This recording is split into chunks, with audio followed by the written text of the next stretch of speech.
സൈൽ എന്ന് പറയുമ്പോൾ എപ്പോഴും ഒരു ബെസ്റ്റ് ചോയ്സ് ആണ്. അതായത് നമുക്കൊരു സ്ട്രെസ് ഫ്രീ ആയിട്ട് റിപ്പീറ്റ് ചെയ്യാൻ പറ്റിയ ബെസ്റ്റ് ചോയ്സ് ആണ്. ഒരു ദിവസം എത്ര ക്വസ്റ്റ്യൻസ് വെച്ച് ചെയ്യുന്നുണ്ട്, ഏതൊക്കെ ബുക്ക് റെഫർ ചെയ്യുന്നുണ്ട്, NCERT എങ്ങനെയാണ് യൂസ് ചെയ്യുന്നത് ഈ 3 സബ്ജക്ട്? കാര്യമായിട്ട് പ്രിപ്പറേഷൻ ചെയ്യാൻ ശ്രദ്ധിച്ചത് DPP എത്രത്തോളം റിവൈസ് ചെയ്യാൻ പറ്റും, അത്രത്തോളം റിവൈസ് ചെയ്യും. മാക്സിമം റിവൈസ് ചെയ്ത് ഒഴിവുണ്ട് പെട്ടെന്ന് ക്ലാസ് ഒക്കെ കണ്ട് തീരുകയാണെങ്കിൽ ചിലപ്പോൾ ഒരു 50 ക്വസ്റ്റ്യനോ ചെയ്യാം. ബയോളജിക്കാണെങ്കിൽ എന്തായാലും ഒരു 100 ക്വസ്റ്റ്യൻ ഒക്കെ പറ്റേണ്ടി ചെയ്യും. നീറ്റ് എക്സാമിനേഷനും കഴിഞ്ഞു, അതിന്റെ റിസൾട്ടും വന്നു. അതിന്റെ വിശേഷങ്ങളുമായിട്ട് നിരവധി വിദ്യാർത്ഥികൾ നമ്മളെ കാണുകയും സംസാരിക്കുകയും ഒക്കെ ചെയ്യുന്നുണ്ട്. ഇന്ന് നമ്മോടൊപ്പം ഉള്ളത് നമ്മുടെ ഫിനിക്സ് ബാച്ചിലെ റെനയാണ്.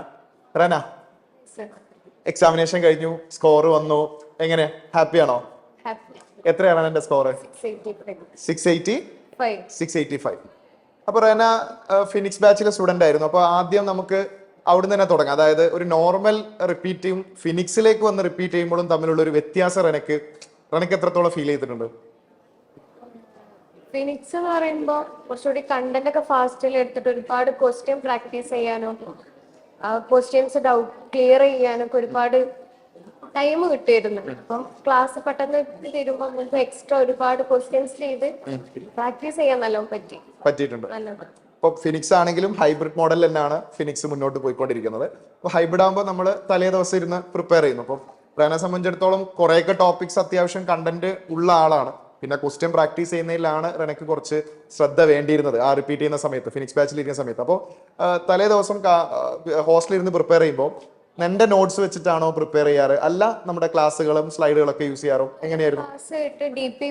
DPP മാത്രമേ നോക്കാറുള്ളൂ. DPP നോക്കിയിട്ട് ക്വസ്റ്റ്യൻ പ്രാക്ടീസ് ചെയ്ത് സൈലത്തിന്റെ നമ്മളെ ഫിസിക്സ് വാല മെറ്റീരിയലും ആയിട്ട് ക്വസ്റ്റ്യൻസും പ്രാക്ടീസ് ചെയ്യും. അപ്പൊ തന്നെ ഏകദേശം ഒരു ധാരണയിലേക്ക് എത്തും അല്ലേ? പിന്നെ നമ്മൾ ഓഫ്ലൈനിലേക്ക് വരുന്ന സമയത്ത് ഓഫ്ലൈനിലെ ക്ലാസ് ഉണ്ടാവില്ല, ഫിനിക്സിൽ ഓഫ്ലൈൻ ക്ലാസ്. അതിൽ ആ ക്ലാസിന്റെ സ്പീഡും ക്വസ്റ്റ്യൻ ഡിസ്കഷനും ക്വസ്റ്റ്യൻ കുറെ കൂടെ വേഗത്തിലാണല്ലോ ഫിനിക്സിൽ സോൾവ് ചെയ്ത് പോകുന്നത്. അതൊക്കെ പെട്ടെന്ന് അഡാപ്റ്റ് ചെയ്യാൻ പറ്റിയോ? അതൊക്കെ എങ്ങനെ ഹെൽപ്ഫുൾ ആയി? നമ്മൾ തലേ ദിവസം തന്നെ പ്രിപ്പയർ ചെയ്ത് വരുന്നോണ്ട് ഇപ്പം എത്ര സ്പീഡിൽ പോയാലും നമുക്കത് ക്യാച്ച് ചെയ്യാൻ പറ്റുന്നുണ്ട്. പിന്നെ ക്ലാസ് അതേപോലെ ക്ലാസ്സിലായാലും പെട്ടെന്ന് ക്ലാസ് തീർത്തിട്ട് ടീച്ചേഴ്സ് നമുക്ക് എക്സ്ട്രാ ക്വസ്റ്റ്യൻസ് ചെയ്ത് വരുമ്പോ ഭയങ്കര യൂസ്ഫുൾ ആയിരുന്നു. പിന്നെ ക്ലാസ്സിലെ കോമ്പറ്റീഷൻസ് എങ്ങനെ ഉണ്ടായിരുന്നു? ക്ലാസ്സിൽ നല്ല കോമ്പറ്റീഷൻ. ക്ലാസ് ടോപ്പർ ആയിരുന്നു എപ്പോഴെങ്കിലും? ഇല്ല, ഇതുവരെ ആയിട്ടില്ല. ക്ലാസ്സിലെ റാങ്ക് ഇങ്ങനെ മാറി മറിഞ്ഞു വരായിരുന്നു, നല്ല കൺസിസ്റ്റൻസി ഉണ്ടായിരുന്നു? ടോപ്പ് 10 വന്നിട്ടുണ്ട്. GABന്റെ റിസൾട്ട് വരുമ്പോ റാങ്ക് 1 എത്തിയിട്ടില്ല. അങ്ങനെ പറയുമ്പോൾ നമ്മൾ പറയേണ്ടതുണ്ട്. കാരണം ഫിനിക്സ് ബാച്ചിലെ എല്ലാ സ്റ്റുഡൻസും ഹൈലി ടാലന്റഡ് ആയ നല്ല സ്റ്റുഡൻസിനോടൊപ്പമാണ് നമ്മൾ ഫിനിക്സ് ബാച്ചിൽ കോമ്പറ്റീറ്റ് ചെയ്യുന്നത്. അപ്പൊ അതാണ് നമുക്ക് വലിയൊരു ബെനിഫിറ്റ് എന്ന് പറയുന്നത്. കാരണം അത്രയും നല്ല കുട്ടികളോടൊപ്പം നമ്മൾ എക്സാം എഴുതി റാങ്ക് ലിസ്റ്റ് വരുമ്പോൾ നമുക്ക് നല്ല കോമ്പറ്റീറ്റീവ് മൈൻഡ് വരും. ശരിയല്ലേ? ദെൻ സൈലത്തിൽ എത്തിയതിന്റെ ശേഷം, ഇപ്പം സൈലത്തിൽ വരുന്നതിന് മുമ്പ് ശേഷം അങ്ങനെ നോക്കുന്ന സമയത്ത് റെനെ സംബന്ധിച്ചിടത്തോളം സൈലത്തിൽ എത്തി പഠിക്കാൻ തുടങ്ങിയപ്പോൾ ഏറ്റവും വലിയ മാറ്റം ഉണ്ടായത് ഏത് സബ്ജക്റ്റിലാണ്, അല്ലെങ്കിൽ ഏത് ടോപ്പിക്? ബയോളജി. സംഗീത മിസ് ക്ലാസ് എടുത്ത് തരുമ്പോഴാണ് നമ്മൾ വേർഡ്സിന്റെ ആ ലൈനിന്റെ എവിടെയൊക്കെ നമ്മൾ എത്രത്തോളം സ്ട്രെസ് ചെയ്യണമെന്ന് സത്യം പറഞ്ഞാല് ഇവിടെ വന്നിട്ടാണ് അത്രത്തോളം ഇമ്പ്രൂവ്മെന്റ് ഉണ്ടായിട്ടുണ്ട്. കെമിസ്ട്രിയിൽ ഇപ്പൊ മോള് വന്ന സമയത്ത് ഓർഗാനിക് കെമിസ്ട്രിയിലെ ചെറിയ വിഷയങ്ങളൊക്കെ ഉണ്ടായിരുന്നു. ഒരു ഓർഗാനിക് ഒരു ബേസ് ഇല്ലാത്തൊരു പ്രയാസങ്ങളൊക്കെ ഉണ്ടായിരുന്നു ഓർഗാനിക് കെമിസ്ട്രി തുടങ്ങിയ സമയത്ത്. സൈലത്തിന്റെ DPPയിലെ ഓർഗാനിക് കൈകാര്യം ചെയ്യുന്ന ഒരു രീതി മുമ്പ് പഠിച്ച രീതിയിൽ നിന്ന് ഒരുപാട് വ്യത്യാസം ഉണ്ടാവും. NCERTയിൽ നിന്നും വ്യത്യാസം ഉണ്ട്. നിങ്ങൾ പ്ലസ് 1 പഠിക്കുമ്പോൾ ഒരു വ്യത്യാസം ഉണ്ട്. നമ്മുടെ GOC വേറൊരു പാറ്റേണിലാണ് പോകുന്നത്. അതെങ്ങനെ ഹെൽപ്ഫുൾ ആയി?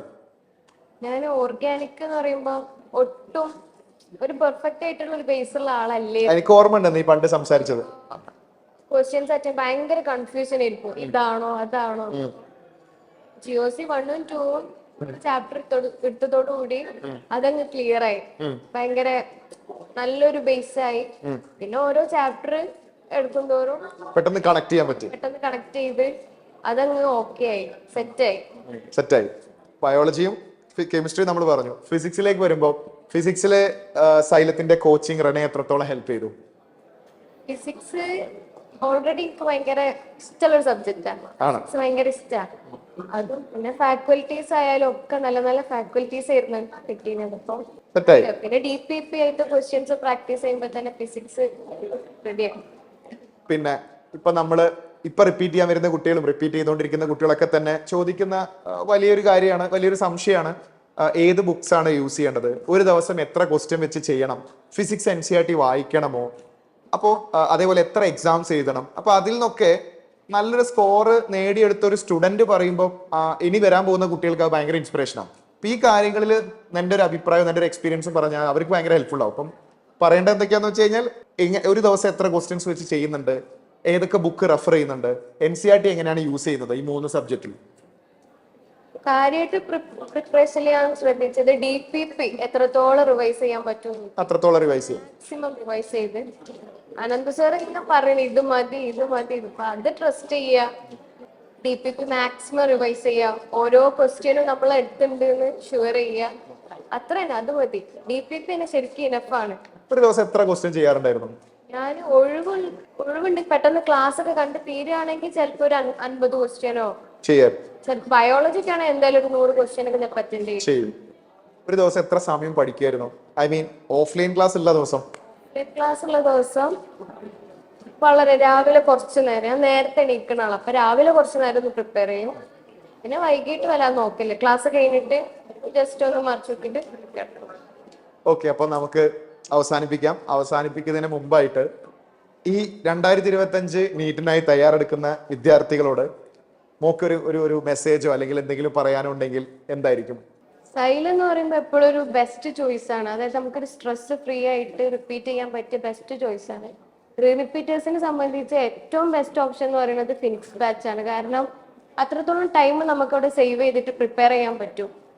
പിന്നെ ഫാക്കൽറ്റീസ് എന്ന് പറയുന്നത് ഭയങ്കര ഓപ്പൺ ഫ്രണ്ട്ലി, അതായത് നമുക്ക് ഒരു സ്ട്രെസ്സും ഇല്ലാതെ അത്രയും കൂളായിട്ട് പ്രിപ്പയർ ചെയ്യാൻ പറ്റിയ ഒരു ബെസ്റ്റ് സ്ഥലം, അല്ലെങ്കിൽ ഒരു ഹോംലി ഫീൽ ആണ് സത്യം പറഞ്ഞാൽ.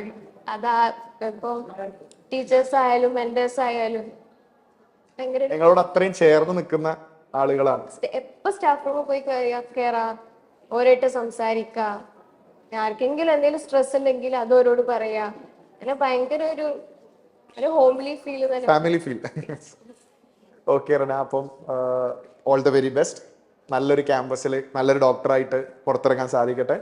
നമുക്ക് ഇനി വീണ്ടും കാണണം. അപ്പോൾ all the very best. Thanks.